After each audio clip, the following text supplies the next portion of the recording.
Hi, welcome to Option A for Week 2. If you do not want Option A, which is the Gothic, you can stop watching this video unless you're just fascinated. So this is a set of readings on the Gothic, which is one of the big sort of major ideas of the Romantic era. And this is, what we mean by the Gothic is essentially this sort of horror genre, combining the supernatural, the antiquarian, the erotic, suspense, and often madness and death. Americans may be sort of more familiar with someone like Edgar Allan Poe. Poe is maybe a late Gothic revival writer. But the idea of the Gothic is really a misinterpretation of what life was like in the Middle Ages. So it takes this sort of romanticized notions of the medieval romance. So things like Chrétien de Troyes, things like Le Morte d'Arthur,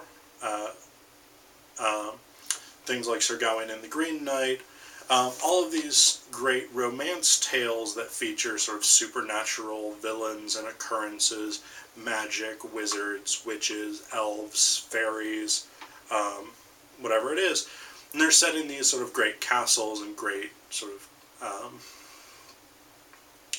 churches and things like this, very much, many of which were decaying by the time the Romantics were writing.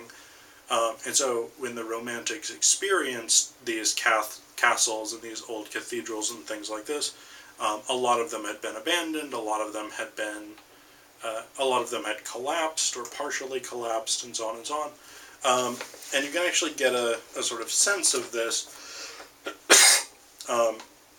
if you look at C4 and C5, which are the color insets in the book, where they have sort of visual images. If you look at this painting here, on the interior of Tintern Abbey, and again, I'm sorry, I can't see how close I am to the camera. I don't have a viewfinder on this side. But if you look at this image of the interior of Tintern Abbey, you get this sense of what the Romantics were so fascinated by, and what sort of provoked the Gothic. These sort of decaying ruins and this idea of like nature coming in. But then what you did for the Gothic was you stuck these sort of horrible nightmares and terrors, crazed murderers, insanity, blood, ghosts, whatever it is, into these spaces. And Henry Fuseli's painting here, The Nightmare, I mean, this is a Gothic painting, really. I mean, this is about like a demon sort of perched over a virgin or something like this. And so this is the kind of thing that Gothic writers were really interested in. And actually, interestingly, but maybe sort of sidetracked to us, the Gothic started as a landscaping technique, basically. A chap named Harold Walpole sort of started landscaping his estate, Strawberry Hill, in what's now called a Gothic style.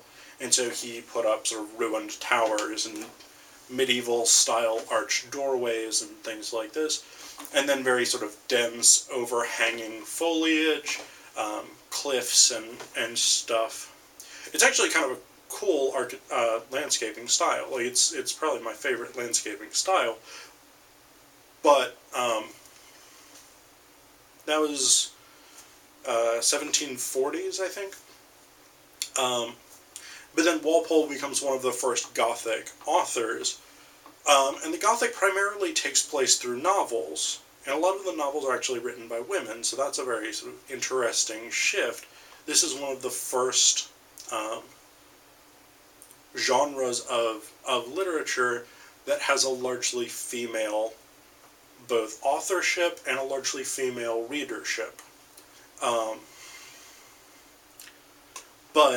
So, I mean, the Gothic, again, a lot of this is about sort of the pleasure of terror, the pleasure of experiencing fear and experiencing the sort of sense of the spooky and the supernatural and things like this. You take a poem like Christabel by Samuel Taylor Coleridge. This is about the demon lover, which is a big sort of trend in the Gothic, because it combines terror, it combines the supernatural, but it also combines eroticism with it.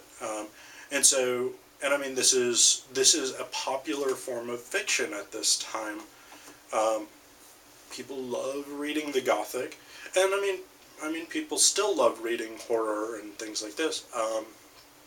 I mean, something like, Stephen King, obviously a fantastically successful horror writer, but then we've also got Gothic components in things like The Lord of the Rings, things like Harry Potter. These are still things that are going on. But this is an incredibly popular genre. Like, people are reading this. And again, this is an era, turn of the 19th century. This is an era where we have a massive expansion of literacy in Britain, up to about 50% literacy by the end of the Romantic era, which is a significant improvement from a century before. And a lot of these people like reading the Gothic because it's sort of exciting.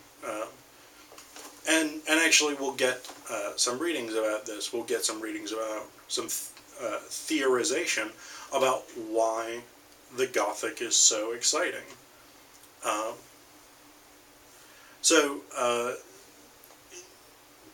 But one of the concerns, one of the sort of side effects of the fact that the Gothic is such a popular genre is that the literary establishment becomes very, very wary of it and very, very disparaging toward it. So they are concerned, as almost every era is concerned at the end of the day, they are concerned that popular readership, these popular novels, which are not necessarily, I mean, in fairness, a lot of these sort of popular novels are not crafted as well as some of the more artistic novels of preceding generations. But they're very concerned about declining artistic standards, declining moral standards, because the literary establishment sees Gothic novels as escapism, sees them as fantasy, whereas sort of the prevailing wisdom was that moral novels must be grounded in the world as we see it, the world as we understand it. They are concerned about people not sort of thinking critically, not understanding literature in the way that people had in the past. And part of this is this anti-democratic fear that runs throughout the Romantic era, throughout the Regency period, because of the revolutions in France, the United States, Haiti, and so on and so on.